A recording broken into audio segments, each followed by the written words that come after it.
Your boys here again, guys. Second game from CuntCon. This time against the Vampire Covenant. So this guy, I had a look at some of the lists before, the event came through, and this one seemed like there was not much going on. Basically, he's got two courtiers. They fight reasonably. He's got an Adept of Alchemy. The courtiers are Adept of Shamanism and Adept of Occultism. He's got two Banshees. He's got a unit of 57 Skellies with a Flaming Standard. He's got 10 Bat Swarms, 20 Zombies, 2 units of 8 Dogs, 38 Barragard with a Flaming Standard, a Cadaver Wagon, and 2x3 Winged Reapers. So I sort of look at this and the Flaming Standards aren't great, but the units they're attached to aren't that strong. And I pretty much just look at this and think I can kind of beat this in combat, is my general idea. Obviously, they're vampires, he's got a lot of razors. It's going to be hard to get through some of these big blocks, but I can fight them all pretty well, so if I don't get flanked and stuff, it feels like a fairly decent matchup. Get out of there. So this was Diagonal Deployment and King of the Hill. The objective that my opponent selected for me to get was the wall here, and I selected this forest for him to get. He's got his Winged Reapers out on the side, his Barragard here, a Zombie Bunker back there, his Skellies here, and his Chaff here.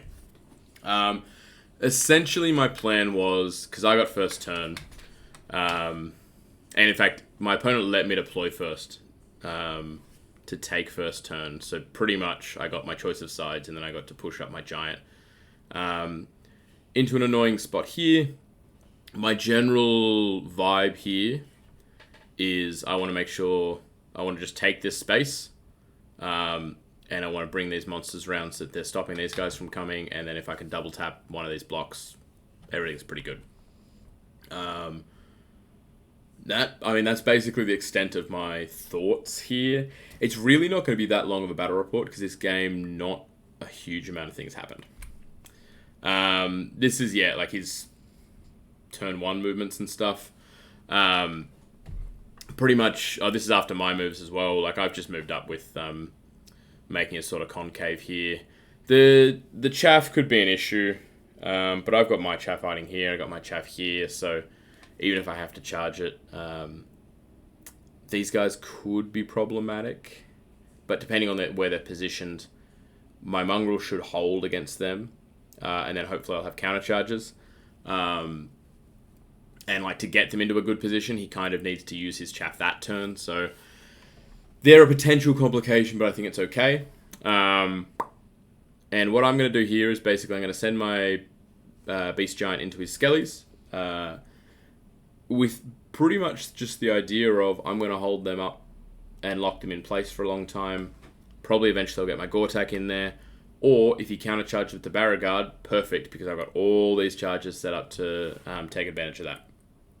Unfortunately, once I actually got into combat, the Giant, I don't know if he whiffed or if the Cadaver Wagon was good or whatever happened, the Giant lost by 1 and I failed my Leadership 8 roll break and ran. He ran me down.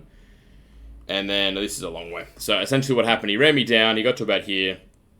Then he charged a Gortak and managed to beat it too, unfortunately. Then the Gortak lost by 1 and failed his Leadership 8 rollable break test. So I wasn't very happy very early on.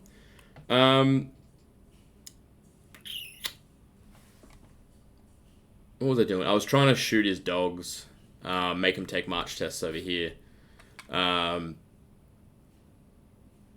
sort of just provide some flanking pressure. I throw my ambushes away a little bit too often, and this is probably a case where I threw them away, because I think they will both... one of them will die by the end of this game, but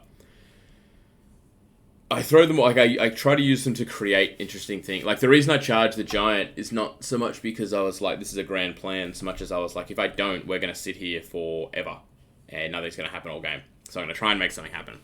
And that's often what I use my ambushes for, to sort of force my opponent's hand a little bit.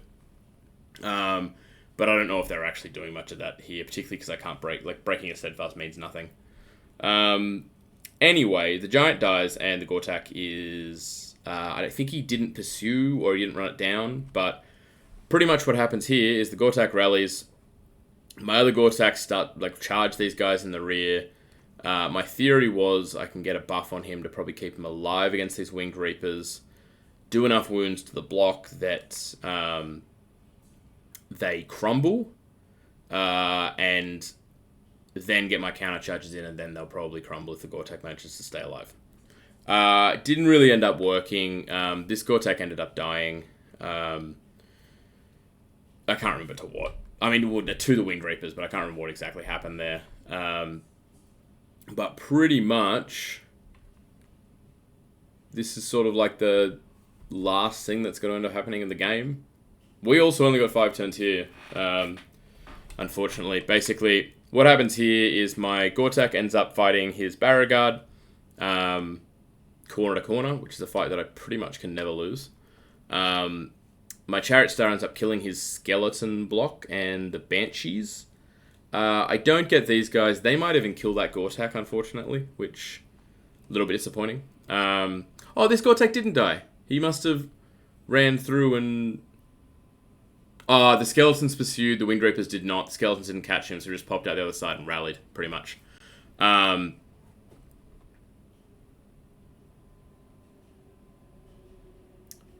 And then, yeah, this is pretty close to the final position. I think this Gortak actually ends up dying, but I got the Skelly block and the Banshees. So the end points result is like a push. I think if we'd gotten a 6 turn, I think it would have been really quite good for me, because I could have gotten a few things into those Barragard and really started to push him. But my Centaurs just went and sat on the objective, and I won the game 13-7. This is a really short report, but I don't really know what else I have to say about it, to be honest. It's like, I looked at it from here and went, I'm going to try and hem you in. I can fight better than you, I think. I got a little bit unlucky with my monsters, in my view. Particularly because if I'd held, like the Giant, when he's taken wounds, is then basically going to win all the combats, because the regen, until he dies at least, because the regen is worse. And he's got extra auto-hitting attacks. So, the Giant, if he'd stuck in that one combat, would have been fine. The Gortak, if it's... I guess it doesn't go here, but like the Gortak, once he was in there, I had all these counter charges set up, and I still had my chaff, so it would have been like perfectly fine if the Gortak had just held. So those few sort of frustrating things happened, but then there just became this sort of logjam in the center, where he wasn't able to get his blocks in a good position to fight me. I managed to take off one, and yeah, really, I don't feel like I did anything clever in the game. I don't feel like my opponent did anything clever in the game. It was just a sort of... It turned into a little bit of a mess because of how large his blocks were, and went, I guess, sort of how we expected, where neither of us lost anything all that important to us. Yeah, I mean, look, I don't have much else to say, so this will just be a really short report, I guess. I hope you enjoyed it, though.